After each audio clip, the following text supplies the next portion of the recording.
So I just saw Curry Barker's new film, Obsession, and the film has undoubtedly become one of the big hits of horror of 2026. Made with a budget of $1 million, it has already grossed almost 30 million. At least that's how much it had grossed when I was writing this. I imagine at this point it's probably grossed a lot more. It has an 8.2 on IMDb, 4.2 on Letterboxd, and has received praise from critics such as Mark Kermode. Kind of remind you of the grislier moments of Bring Her Back. I mean, I thought it was really really well done. There's a bit of Ringu in the people moving in a strange way going on there. There's a little bit of Glenn Close in Fatal Attraction, but most of all, there is this whole really weird story about imposing your will on somebody else and then having to deal with the effect of that. I first heard about the film when I was reading through a film leaflet at work, and I was reading a section about obsession, and there was a quote from Barker explaining that the concept developed from an episode of The Simpsons, in which, quote, Bart gets a monkey's paw and causes a bunch of chaos. What struck me about this quote, as someone who grew up in Ireland in the 2000s, where we had two religions, Christianity and The Simpsons, was that the quote was not really accurate to what happened in that episode. The episode in question was Treehouse of Horror 2, first aired in October 1991, in which Lisa, Bart, and Homer each have a nightmare after eating too much candy. If you eat too much, you'll have nightmares. Oh, yeah. Everybody in the family's gonna have a bad nightmare tonight. Oh, yeah, 3 bad nightmares. I'd like to see that. And in the first, Lisa's nightmare, Homer is the one who actually buys the monkey's paw when the Simpsons are in Morocco. Ew, Homer, where did you get that ugly thing? Oh, you get that little shop right over there. On your way, it was over there. And in the segment, there are 4 wishes granted for Maggie, Bart, Lisa, and Homer. But it's actually Lisa's wish that causes the biggest problems for the world when she wishes for world peace, and the monkey's paw's drawback is that it leaves the world vulnerable to alien invasion. Gordon, you've got to do something. What do you want me to do? I'm a baker now. They conquered us with a club. Wish we'd saved an A-bomber too. Now, I know what you're thinking. Shut the fuck up and get a life. And, you make a good argument, but before I do, I want to talk about the film Obsession, because, frankly, I don't get it.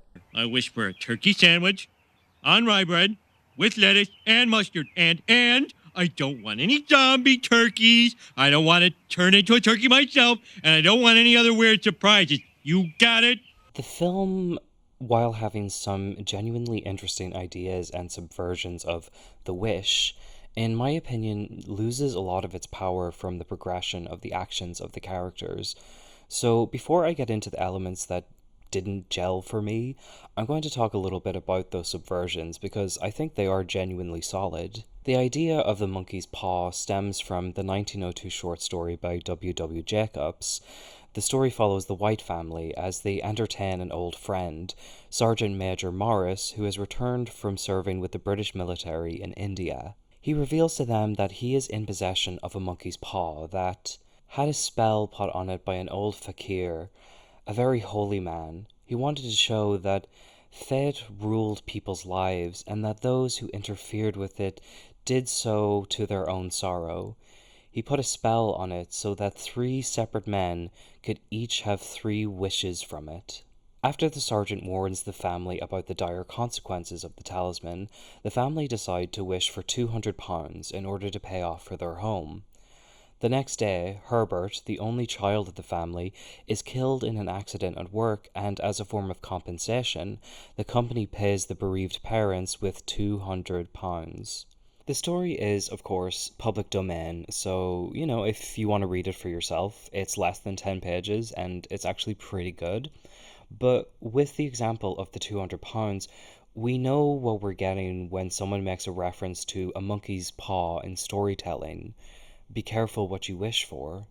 In Obsession, the monkey's paw is a one-wish willow, a trinket that is available at a local mystic shop when Bear tries to buy Nikki a crystal necklace to replace one that fell down the drain. So, knowing that this film is inspired by that episode of The Simpsons and that it is a monkey's paw scenario, we can imagine where this is going to go.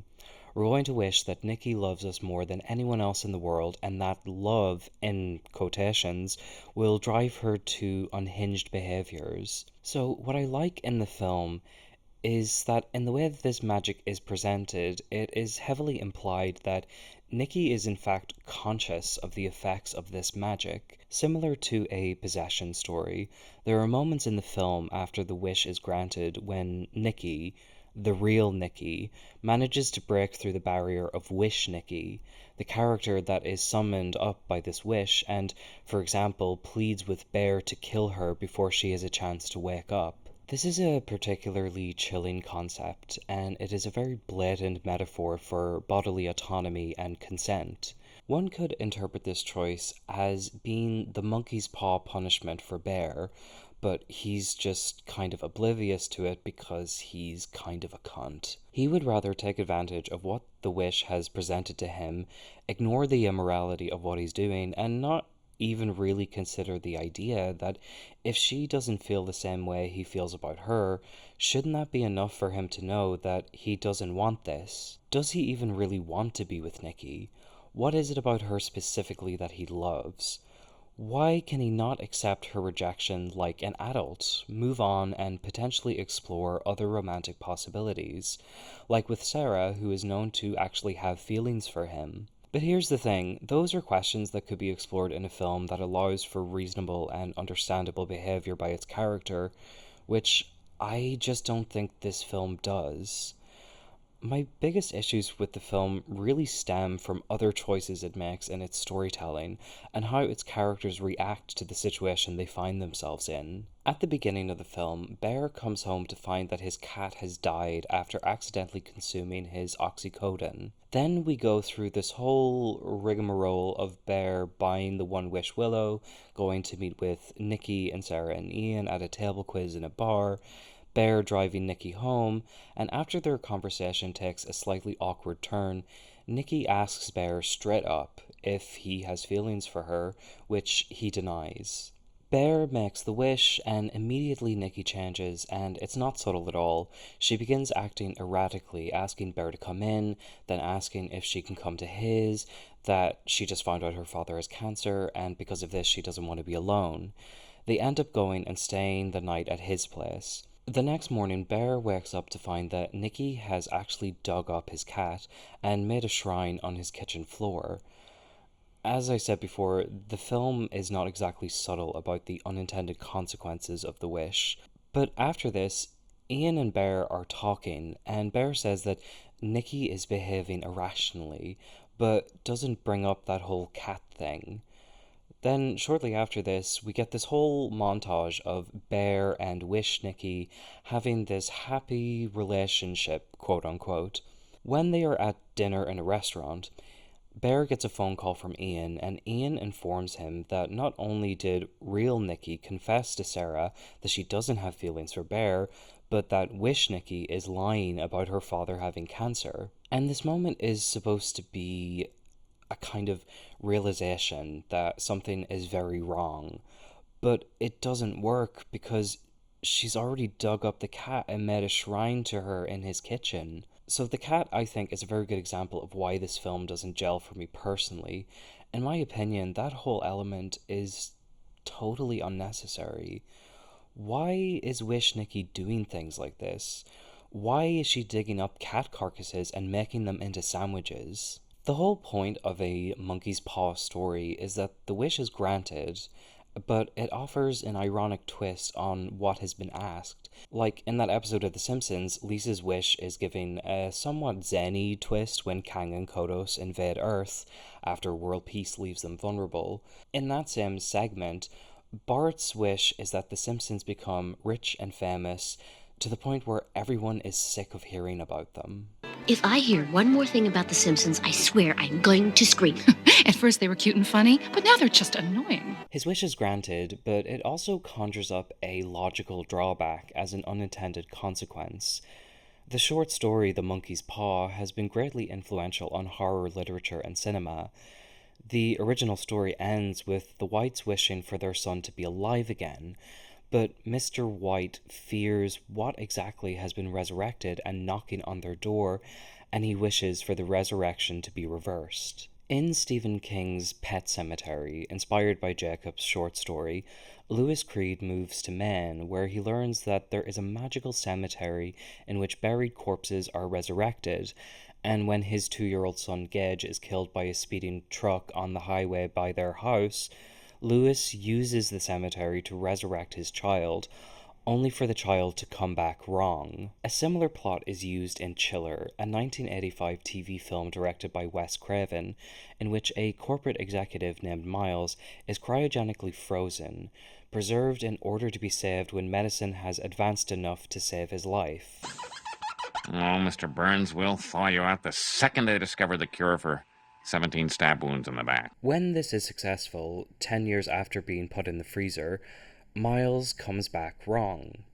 The film takes a somewhat theological turn, as it is implied that the reason Miles is now wrong is that he has died, but his soul remains in the afterlife while his physical body has returned, not unlike Mr. White's fears at the end of The Monkey's Paw.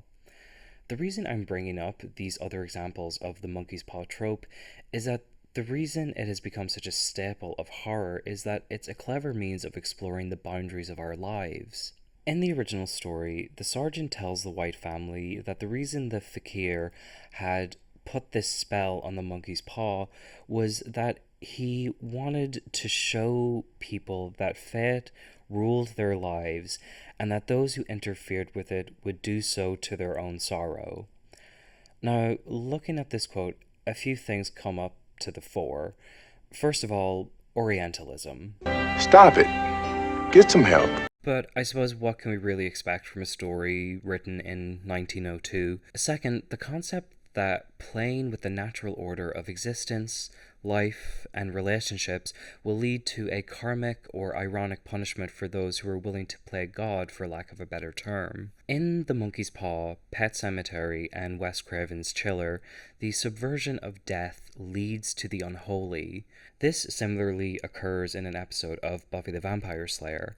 After Buffy's mother has died from a brain aneurysm, her sister Dawn tries to use the magic of the world they inhabit to resurrect their mother. But of course, Buffy realizes that Dawn doesn't really know what it is she has conjured. You have no idea what you're messing with. Who knows what you actually raised? What's gonna come through that door? No, I know. It'll be her. And she manages to convince Dawn to break the spell before Joyce, or whatever it is that is inhabiting Joyce's body, can cross the threshold. And we don't even need to be entirely theological when considering examples of the monkey's paw trope. Like in The Simpsons, Bart's wish is pretty reasonable. Who doesn't want to be rich or famous? But the drawback is a very realistic development of what having that wish come true could do.